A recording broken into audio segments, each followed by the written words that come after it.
গল্পস্বল্পে আজ আপনাদের জন্য রয়েছে শীর্ষেন্দু মুখোপাধ্যায়ের লেখা ছোট গল্প প্রিয় মধুবন। মাথা অনেক শূন্য লাগছে আজকাল, অনেক বেশি শূন্য, যেন একখানা খোলামেলা ফাঁকা ঘর, মাঝে মাঝে শুধু একটি কি দুটি শালিক কি চড়াইয়ের আনাগোনা। এরকম ভালো, এরকম থাকা ভালো, আমি জানি। কালকেও আমার কাছে একখানা বেনামি চিঠি এসেছে, তাতে লেখা বিপ্লবের পথ কেবলই গারস্থের দিকে বেঁকে যায়, বনের সন্ন্যাসী ফিরে আসে ঘরে। লাল কালিতে লেখা চিঠি, নাম সই নেই, তবু আমি হাতের লেখা চিনি। লিখেছে কুণাল মিত্র, আমার বন্ধু, এখনো বোধহয় ফেরারি। প্রায় 10 বছর তার কোনো খোঁজ জানি না। আমাদের ডাকঘরগুলির কাজে বড় হেলাফেলা, চিঠির ওপর ঠিকঠাক মোহরের ছাপ পড়েনি। আমি কাল সারাদিন আতশ কাজ নিয়ে চেষ্টা করে দেখলাম, না, কোথা থেকে যে চিঠিটা ডাকে দেওয়া হয়েছে তা পড়াই গেল না। জানি যেখান থেকেই দেওয়া হোক ডাকে, কুণাল আর সেখানে নেই, সে সরে গেছে অন্য জায়গায়। রমতা যোগীর মতো ফিরছে কুণাল, কোথা থেকে কোথায় যে চলে যাচ্ছে। তবু বড় ইচ্ছে করছিল কুণাল কোথায় আছে তা জানতে। কাল বিকেলের দিকে আলো কম এলে আমি আতশ কাছে নামিয়ে রাখলাম। মাথা ধরে গিয়েছিল সারাদিন আতশ কাচের ব্যবহারে, তাই চোখ ঢেকে বসেছিলাম অনেকক্ষণ। ভুল হয়েছিল, সে তো ঠিক চোখ ঢাকা নয়।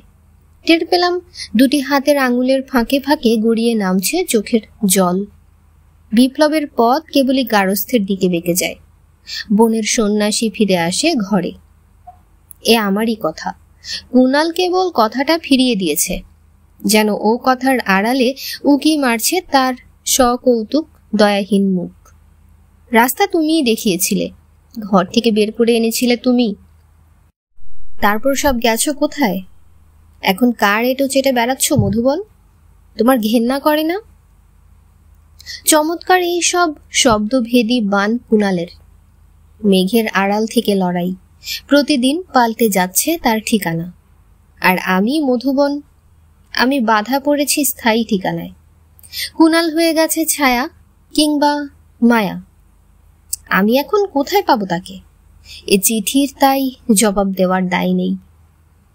কাল সন্ধেবেলায় আমি ঘরের আলো জ্বালিনি, কুণালের চিঠিটা হাতে নিয়ে চুপ করে বসেছিলাম। আমার বুকের মধ্যে টিকটিকির বাসা। ঘর ছাড়ার কথা মনে হলেই সে ডাক দেয়, টিকটিক টিকটিক। যেও না। যাব না যে তা আমি জানি, তবু চোখের জলে আমার 2 হাতের আঙুল ভিজে গিয়েছিল। নিজের জন্য নয়, আমি কুণালের জন্য কেঁদেছিলাম। তারপর ফাঁকা একখানা ঘরের মতোই শূন্য হয়ে গেল মাথা। মাঝে মাঝে একটি দুটি শালিক কি চড়ুইয়ের মতো ভাবনা ও স্মৃতি আনাগোনা করে গেল। অনেকক্ষণ আমার বাইরের কোনো জ্ঞান ছিল না। তারপর আমার বউ সোনা আমাকে ডাকলো, রাজা, একটু এ ঘরে এসো তো। গিয়ে দেখি সে কাপড় পাল্টাচ্ছে। বলল, দেখো, আমি তোমাকে সারাদিন একটুও জ্বালাইনি, তবু এখন জিজ্ঞাসা করছি ও চিঠিটা কার? সারাদিন তুমি ওটা নিয়ে বসে আছো। আমি চিঠিটা এনে তার হাতে দিলাম। ও দেখল, তারপর অবহেলায় চিঠিটা টেবিলের উপর ফেলে দিয়ে বলল, দেখো কি বিচ্ছিরি ব্লাউজ পরেছি, পিছন দিকে বোতাম ঘর, কিছুতেই আটকাতে পারছি না, তুমি একটু বোতাম এঁটে দাও না। তখন সোনার সাজ আমি লক্ষ্য করলাম।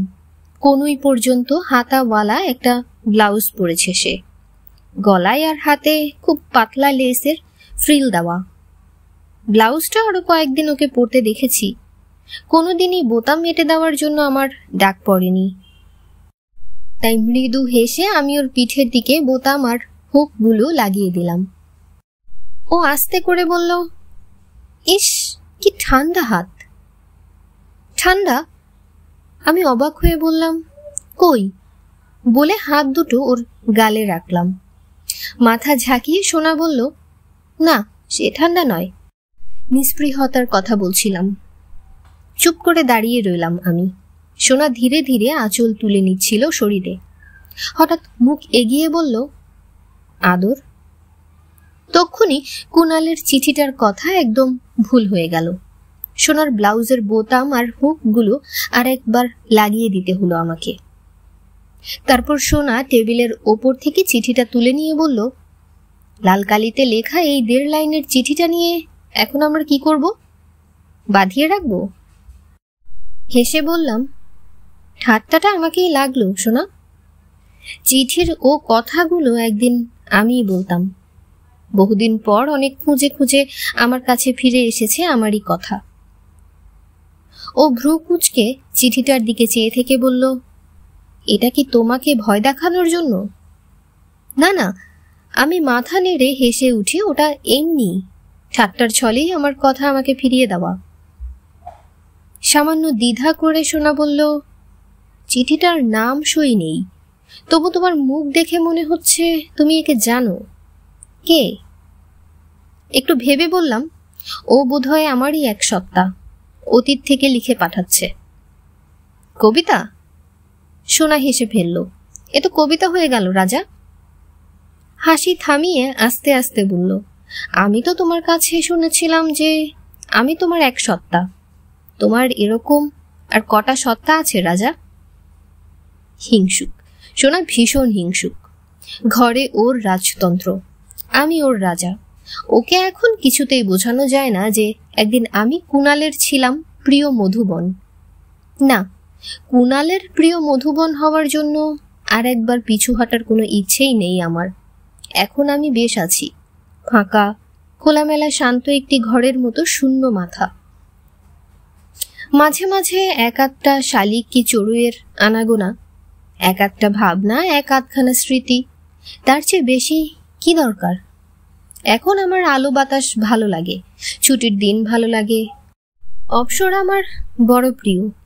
আমার প্রিয় সেলাই কলের আওয়াজ, আমার শিশু ছেলের কান্না, আলমারিতে সাজিয়ে রাখা পুতুল কিংবা ফুলদানিতে ফুল, আর বুকের মধ্যে সেই টিকটিকির ডাক, যেও না, যেও না। তবু মাঝে মাঝে যখন ভিড়ের মধ্যে রাস্তায় চলি, তখন হঠাৎ বড় দিশেহারা লাগে। কিংবা যখন মাঝরাতে হঠাৎ কখনো ঘুম ভেঙে যায়, তখন লক্ষ্য করে দেখি পাথর হয়ে জমে আছে আমার অনেক আক্ষেপ। আয়নায় নিজের মুখ দেখে কখনো চমকে উঠি, মনে কয়েকটা কথা বৃষ্টির ফোঁটার মতো কোনো অলিক শূন্য থেকে এসে পড়ে। তুমি যে এসেছিলে কেউ তা জানলই না। হায় মধুবন! সত্য বটে, সবই আবেগের কথা, নইলে আমার মনে স্পষ্ট কোনো আক্ষেপ নেই, না আছে পিছু হটার টান। খুব একটা স্মৃতিচারণও নেই আমার মাঝে। মাঝে মাঝে সোনা যখন আমাদের ছেলেটাকে নিয়ে কোথাও বেড়াতে যায় বা বাপের বাড়িতে থেকে আসে 1-2 দিন, তখন কখনো কখনো সন্ধেবেলায় বা রাত্রে আমি ঘরের আলো নিভিয়ে দিয়ে চুপচাপ বসে থাকি। 1-2 কথা অন্ধকারে মশা উড়ার শব্দের মতো অন্ধকারে গুনগুন করে যায়। আমি তৎক্ষণাৎ আমার বাচ্চা ছেলেটার কান্নার শব্দ শুনে মনে মনে ডেকে আনি। সোনার গলার স্বরের জন্য নিস্তব্ধতার কাছে কান পেতে রাখি। আস্তে আস্তে সব আবার ঠিক হয়ে যায়। যদি কখনো হঠাৎ মনে হয় যে এরকম শান্ত জীবন হওয়ার কথা ছিল না আমার, আরো দূরতর ভিন্ন অনিশ্চয় এক জীবন আমার হতে পারত, তখন সঙ্গে সঙ্গে আমি হাতের কাছে যা পাই, হয়তো ওষুধের শিশি, ফাউন্টেন পেন কিংবা অন্য কিছু না পেলে হাতের আংটির পাথরের দিকে চেয়ে থেকে আস্তে আস্তে মনকে একটা বিন্দুতে নিয়ে আসি। অতীত এবং ভবিষ্যৎ থেকে ফিরিয়ে নিয়ে আমার মুখ আস্তে আস্তে বলি, এরকমই ভালো, এরকম থাকাই আমাদের ভালো। তখন মাথা অনেক শূন্য লাগে, অনেক বেশি শূন্য, যেন একখানা খোলা মেলা ফাঁকা ঘর। অনেকদিন আগে কুণালের সঙ্গে আমার জীবন শেষ হওয়ার কিছু পরে ওই রকম লাল কালিতে লেখা বেনামি আরেকখানা চিঠি এসেছিল আমার সঠিক ঠিকানায়। তাতে লেখা, জীবনের সৎ হওয়াই সব হওয়া নয়, আদর্শই সব। আদর্শ না থাকলে পুরোপুরি সৎ হওয়াও যায় না। প্রতিটি বাক্যের পর একটি করে বিস্ময়ের চিহ্ন। আসলে ওগুলো স্বকথিত জিজ্ঞাসা। ছুঁচের মুখের মতো ওই চিহ্নগুলো আমাকে বিঁধেছিল। আমারই বলা কথা আমাকে ফিরিয়ে দেওয়া। সেই তার প্রথম বেনামা চিঠি, তারপর আমার বিয়ের কিছু পরে আরো একখানা। এই রকম বৃষ্টি হলেই মিছিল ভেঙে যাবে, দৌড়ে গিয়ে দাঁড়াতে হবে গাছতলায় মাথা বাঁচাতে। কি জানি সে গাছতলা বলতে এক্ষেত্রে ছাদনাতলায় বুঝিয়েছিল কিনা। চিঠিটা আমি সোনাকে দেখাইনি, শুধু মনে মনে বুঝতে পেরেছিলাম সে আমার সব খবর রাখে, হদিস রাখে সঠিক ঠিকানায়। সে আমাকে ভোলেনি, সামান্য ভয় আমাকে পেয়ে বসেছিল। কি জানি আমি তাকে আরো তো কত কি শিখিয়েছিলাম। সে যদি সব মনে রেখে থাকে, তারপর ক্রমে বুঝতে পেরেছিলাম যে তা নয়, এ তার আমাকে নিয়ে খেলা। আসলে পুরনো পুতুলের মতো ভেঙে সে আমাকে ছুঁড়ে ফেলে দিয়েছে তার জীবন থেকে। মাঝে মাঝে সে কেবল দূর থেকে আমাকে ওইভাবে স্পর্শ করে দেখতে চায়। আমি কতটা চমকে উঠি। বলতেই হয়, খেলাটা চমৎকার শিখেছে কুণাল। সে খেলতে জানে। গতকাল আমি সামান্য অন্যরকম হয়ে গেলাম। আজ সকালে তাই আমার মুখের দিকে ঘুম চোখে চেয়ে সোনা প্রথম প্রশ্ন করল, আজও তুমি ওই ভুতুরে চিঠিটার কথা ভাবছ? চমকে উঠলাম। বস্তুত তা নয়, চিঠির কথা আমি ভাবছিলাম না, কুণালের কথাও না। হেসে বললাম, দূর। সোনা হাসল না। অনেকক্ষণ চুপচাপ করে ছেলের কাঁথা বিছানা গুছিয়ে রাখল, মশারি চালি করল। তারপর এক সময়ে হঠাৎ আমার দিকে ফিরে বলল, কেন ভোরে উঠে জানালার কাছে বসে আছো? এত সকালে ওঠা বুঝি তোমার অভ্যাস? সে কথা ঠিক, ভোরে ওঠা আমার অভ্যাস নয়। কেন যে আজ অত ভোরে ঘুম ভেঙে গেল কে জানে। তারপর আর ঘুম আসছিল না। শীতকাল, তবু লেপের ওম ছেড়ে উঠে গায়ে গরম চাদর জড়িয়ে এসে আমি জানালার ধারে বসলাম। খুব কুয়াশা ছিল। জানালার নিচের রাস্তাটাকে মনে হচ্ছিল আবছায়ায় নিঃশব্দে নদী বয়ে যাচ্ছে, আর দূরের কলকাতা খুব উঁচু গাছের অরণ্যের মতো জমে আছে হিমে। সিগারেট ধরাতেই দু একটি পুরনো কথা মনে পড়ে যাচ্ছিল।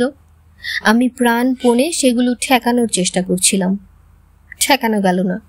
খুব ভোরে একদিন এক আশ্রমের ঋত্বিককে দেখেছিলাম ডান হাতখানি ওপরে তুলে চোখ বুজে আহ্বানী উচ্চারণ করতে। তমসার পার অচ্ছেদ্য বর্ণ মহান পুরুষ, ইষ্ট প্রতীকে আবির্ভূত যদবিদাচরণে তদুপাসনাতেই ব্রতী হই। জাগ্রত হও, আগমন করো, আমরা যেন একেই অভিগমন করি। গান নয়, শুধু টেনে টেনে উচ্চারণ করে যাওয়া। কবেকার কথা, তবু গায়ে কাঁটা দিয়ে ওঠে। আমরা যেন একেই অভিগমন করি। ভোরের শান্ত প্রকৃতির দিকে চেয়ে আমার মনে হয়েছিল, হায় মধুবন, হায় কুণাল। আমি আমার আংটির মদ রঙের গোমেদ পাথরটার দিকে চেয়ে রইলাম অনেকক্ষণ। আবছা অন্ধকারেও পাথরটা চিকমিক করছিল। আমি আস্তে আস্তে আংটির গোমেদ পাথরটায় আমার মনকে স্থির করার চেষ্টা করছিলাম।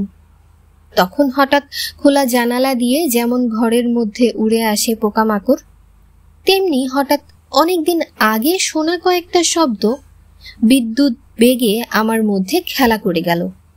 প্রথমে আমি কিছুক্ষণ ভেবেই পেলাম না এই শব্দগুলি কি, কিংবা কোথা থেকে এলো চেনা শব্দ।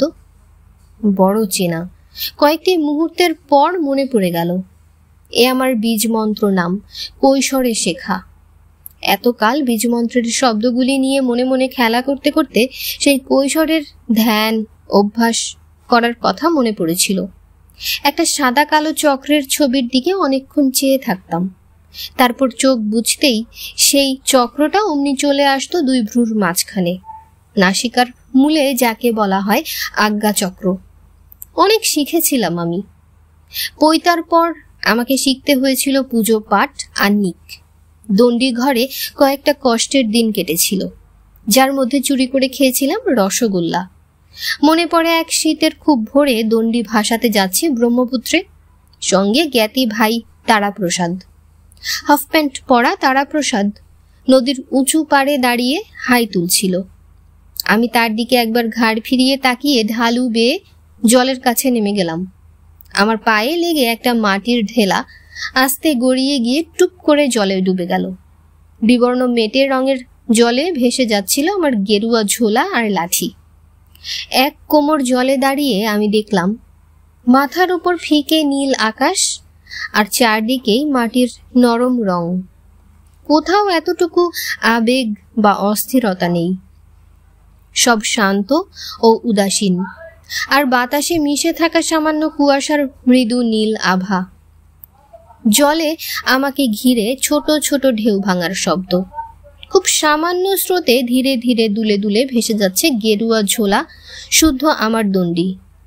খুব দূরে তখনও নয়, বড় অদ্ভুত দেখাচ্ছিল তাকে, যেন ডুবন্ত এক সন্ন্যাসীর গায়ের কাপড় ভেসে যাচ্ছে জলে। মনে হয়েছিল আর দু এক পা দূরেই রয়েছে জন্ম মৃত্যু ও জীবন রহস্যের সমাধান, আর মাত্র দু এক পা দূরে। আমার চারদিকে বিবর্ণ মাটির রঙের জলস্থল বৈরাগীর হাতের মতো ভিক্ষা চাইছে আমাকে। তার ইচ্ছে হয়েছিল আমার ওই দণ্ডি যতদূর ভেসে যায়, নদীর পাড় ধরে আমি ততদূর হেঁটে যাই। ফিরে গিয়ে কি লাভ? অনেকক্ষণ বাহ্যজ্ঞান শূন্য হয়ে জলে দাঁড়িয়েছিলাম বলে তারাপ্রসাদ আমাকে জোর করে তুলে এনেছিল। তারপরও বহুদিন আমার সেই ঘোর কাটেনি। সেই কথা মনে পড়তেই আমি প্রাণপণে অন্যমনস্ক হওয়ার চেষ্টা করেছিলাম আজ ভোরে। বীজ মন্ত্রের সেই শব্দগুলি মনে এসেছিল, আমি সেগুলো নিয়ে খেলা করছিলাম, আর আমার আংটির গোমেদ পাথরটায় স্থির করার চেষ্টা করছিলাম আমার সমস্ত অনুভূতি। বহুদিন বাদে কৈশোরের সেই ধ্যান করার ইচ্ছে পেয়ে বসেছিল আমাকে। কুণাল জানে না তার চেয়ে আমি অনেক বেশি ফেরারি। অফিসে বেরোনোর সময়ে সোনা মনে করিয়ে দিল আজ আমাদের বিয়ের বার্ষিকী। মনে থাকে যেন? মনে ছিল না, 4 বছর হয়ে গেল। এখন আমার 36, আর সোনা বোধ হয় 28 পেরিয়ে এলো। ঘাড় ফিরিয়ে সিঁড়ির তলা থেকে আমি সোনাকে একটু দেখলাম, আমার দিকেই চেয়ে আছে। হাসলাম, ও হাসলো, পরস্পরকে বোঝার চেনা পুরনো হাসি। রাস্তার রোদে পা দিতেই সরগরম কলকাতার উত্তপ্ত ভিড়ের মধ্যে মন হালকা হয়ে যাচ্ছিল। একটা বেনামি চিঠির জন্য কাল আমার অফিস কামাই গেছে, এ কথা ভাবতেই আমার খারাপ লাগছিল। মিডলটন স্ট্রিটে আমার অফিস। দরজায় পা দিতেই টুল ছেড়ে উঠে দাঁড়ালো বুড়ো দারোয়ান। রিসেপশন কাউন্টারের চঞ্চল মেয়েটি মৃদু হেসে নড করল, মর্নিং স্যার বলে জুনিয়র একটি অফিসার হলের আরেক দিকে চলে গেল। আমি লিফট নিলাম না, অনেকদিন পর একটু হালকা লাগছে আজ। আমি জুতোর শব্দ তুলে লাফিয়ে লাফিয়ে দীর্ঘ সিঁড়ি পেরিয়ে উঠে এলাম আমাদের 4 তলার অফিসে। টাইপিস্টদের ঘর থেকে অবিরাম টাইপ মেশিনের শব্দ ভেসে আসছে। আমার ছোট অফিস ঘরটার বাইরে অপেক্ষা করছে আমার ছোকরা চটপটে স্টেনোগ্রাফার। আমি তার দিকে চেয়ে একটু হেসে ঢুকে গেলাম ঘরে। শীতাতপ নিয়ন্ত্রিত ঠান্ডা নিস্তব্ধ ছোট্ট ঘরটা আমার। সবুজ কাঁচে ঢাকা টেবিল, গভীর গদিওয়ালা চেয়ার, আর পিছনে প্রকাণ্ড কাচের জানালা। দূরে ময়দানের চেনা দৃশ্য দেখা যাচ্ছে। কোট খুলে হ্যাঙ্গারে ঝুলিয়ে দিয়ে আমি কাচের শার্সি খুলে দিলাম। হু হু করে ঠান্ডা বাতাস বয়ে এলো, পাতা পোড়ানোর ধোয়ার মৃদু গন্ধ। উদাস রোদ, হাওয়া আর মৃদু ধোয়ার গন্ধ আমি আমার অন্তরে গ্রহণ করে নিচ্ছিলাম। বেশ নিশ্চিন্ত জীবন আমার। একটি দুটি ছোটখাটো অভাববোধ এবং কখনো কখনো সামান্য একটু একঘেয়েমি ছাড়া কোনো গোলমাল নেই। আমি সুখী। একটি ছোট শ্বাস ছেড়ে আমি চেয়ারে ফিরে এলাম। দুপুরে হঠাৎ এলো সোনার টেলিফোন। তার গলার স্বর শুনে চমকে উঠে বললাম, কি হয়েছে? কই কিছু না বলে ও হাসলো। তোমাকে উল আনার কথা বলেছিলাম রাজা, মনে আছে? মনে করিয়ে দিলাম। তোমার কোটের ডান দিকের পকেটে নমুনা দিয়ে দিয়েছি, 4 আউন্স এনো। দূর, আমি পারবো না, আবার অফিসের পর দোকানে ছোটাছুটি, তাছাড়া উলের রং মেলানো বড় ঝামেলা। পারবে বলে হাসলো। তুমি না পারলে চলবে কি করে? তুমি ছাড়া আমার কে আছে আর? মৃদু হাসলাম। আমাকে পটাতে শোনা ওস্তাদ। একটু চুপ করে থেকে বলল, আজ বিকেলের কথা মনে আছে তো? বলেই আবার হাসি। বলো তো আজ কি? আজ? আমি একটু ভাবনার ভান করে বললাম, আজ তো খোকনের জন্মদিন। বদমাস, তাই না? ঠিক আছে, তাই, শুধু সময়ে এসো। তারপর একটু চুপচাপ। টের পেলাম ও ফোন তখনও ছাড়েনি। আমিও ছাড়তে দ্বিধা করছিলাম। তখন হঠাৎ ও বলল, রাজা, আমার ফোন পেয়ে তুমি চমকে উঠলে কেন? সামান্য গোলমালে পড়ে গেলাম। কই? ভয় পেয়েছিলে? কিসের ভয়? ও হাসে। কিসের ভয় তার আমি কি জানি? বউ ছেলে চুরি যাওয়ার ভয় হতে পারে, ঘরে আগুন লাগার ভয় হতে পারে, কত ভয় আছে মানুষের। বদমাস বলে আমি ফোন রেখে দিলাম। সত্য যে আমি ভয় পেয়েছিলাম। সোনা যেভাবে বলল সেভাবে নয়, তবে অনেকটা ওরকম অস্পষ্ট একটা ভয়। বিকেলে আমি অনেক ঘুরে ঘুরে ওর ফরমাসে উল কিনলাম, আর আজকের দিন উপলক্ষে ওর জন্য কিনলাম কালো জমির ওপর হলুদ আর সুরকি রঙের এমব্রয়ডারি করা একটা কার্ডিগান, কিছু ফুল, গোটা 2 বাংলা উপন্যাস। বইয়ের দোকান থেকে বেরিয়ে এসে রাস্তায় পা দিয়েছি, সে সময় কোথাও কিছু ছিল না। তবু হঠাৎ মনে হলো, যদি এই অবস্থায় কোনোদিন কুনাল আমাকে দেখে, কে জানে বাইরের এত অচেনা লোকজনের মধ্যে সে গা ঢাকা দিয়ে আমাকে লক্ষ্য করছে কিনা। সে দেখছে তার প্রিয় মধুবনকে, পরনে স্যুট মধুবনের, উলের প্যাকেট, কাগজে মোড়া বউয়ের কার্ডিগান, হাতে ফুল আর উপন্যাস। কি জানি কেমন অস্বস্তি এলো মনে। রজনীগন্ধার ডাঁটিতে আমি অকারণে বোকার মতো আমার মুখ আড়াল করলাম। পর মুহূর্তেই হেসে স্বাভাবিক হয়ে গেলাম আমি। তবু অস্বীকার করার উপায় নেই যে কয়েক পলকের জন্য আমার দুর্বলতা এসেছিল। সন্ধ্যাবেলায় আমাদের অনুষ্ঠান জমল খুব। আমার অনেক কালের বন্ধু অতীশ এসেছিল তার বউকে নিয়ে, আরো 2-1 বন্ধু বান্ধব আর আত্মীয় স্বজন। যখন সবাই চলে যাচ্ছে তখন সিঁড়ির গোড়ায় অতীশ আমাকে আলাদা ডেকে নিল, তোর সঙ্গে কথা আছে। আড়ালে নিয়ে গিয়ে সে প্রশ্ন করল, কি ব্যাপার রে? শুনলাম তোর কাছে বেনামা একটা চিঠি এসেছে। মাথা নাড়লাম। হ্যাঁ। বললাম, কে বলল? তোর বউ। ও হাসলো। ও খুব ভয় পেয়ে গেছে। বলছিল কাল থেকে তুই নাকি কেমন অন্যরকম হয়ে গেছিস, কেঁদেছিস। হাসলাম। দূর। অতীশ নিচু গলায় প্রশ্ন করল, কে লিখেছে? বললাম, কুনাল। কুনাল মিত্র। ও। বলে একটু ভাবলো অতীশ, বছর 4 আগে সে আর একবার তোকে চিঠি দিয়েছিল না? হ্যাঁ, আমার বিয়ের ঠিক পরেই। এবার কি লিখেছে সে? আমি বললাম, অনেকদিন আগে আমি তাকে শিখিয়েছিলাম, সাবধান, বিপ্লবের পথ কিন্তু কেবলই গারস্থের দিকে বেঁকে যায়। বনের সন্ন্যাসীও ফিরে আসে ঘরে, সেই কথাই সে ফেরত পাঠিয়েছে আমাকে। হাসলো অতীশ। তোকে টিজ করছে না? আমি মাথা নেড়ে জানালাম, হ্যাঁ। ধীরে একটি দীর্ঘশ্বাস ফেলল অতীশ। ওর বেশি আর কিছুই কুনালের করার নেই। আমি চেয়ে রইলাম অতীশের মুখের দিকে। অতীশ ম্লান হাসল। মধুবন, আমি কুনালের খবর রাখি। বছরখানেক আগে তার খবর পেয়েছিলাম। হাওড়া জেলার মফস্বলে একটা কারখানায় সে চাকরি করছে, দুঃখ কষ্টে আছে। আমার সঙ্গে দেখা হয়েছিল, আমি তাকে তোর কাছে আসতে বলেছিলাম। তুই বড় চাকরি করিস। সে মাথা নেড়ে জানালো আসবে না। বলেছিল আমার খবর মধুবনকে দেবেন না। আমি কথা দিয়েছিলাম, আজ কথা ভাঙতে হলো মধুবন, নইলে হয়তো তোর শান্তি থাকতো না। একটু চুপ করে থেকে অতীশ আবার বলল, ভাবিস না মধুবন, সেই সব ছোটখাটো চমক সৃষ্টি করা ছাড়া ওর জীবনে তো আর কিছু এখন করার নেই। ওরও ছেলেপুলে নিয়ে বড় সংসার, তোর খোঁজ খবর রাখার সময় তেমন নেই। তবু মাঝে মাঝে ওইসব চিঠি পাঠায়, পাঠিয়ে মজা পায়। কুনালকে প্রায় হাওয়ায় মিলিয়ে দিয়ে অতীশ চলে গেল।